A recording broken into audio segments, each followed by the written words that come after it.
எந்தன் வாழ்க்கையின் அர்த்தம் சொல்ல பூக்களின் வண்ணம் கொண்டு பிறந்த மகளே என் மகளே. நான் வாழ்ந்தது கொஞ்சம் அந்த வாசத்தில் வந்துதித்து உயிரில் கலந்தா என் உயிரே.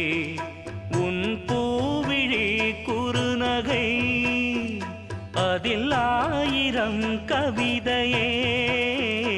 எந்தன் வாழ்க்கையின் அர்த்தம் சொல்ல பூக்களின் வண்ணம் கொண்டு பிறந்த மகளே என் மகளே.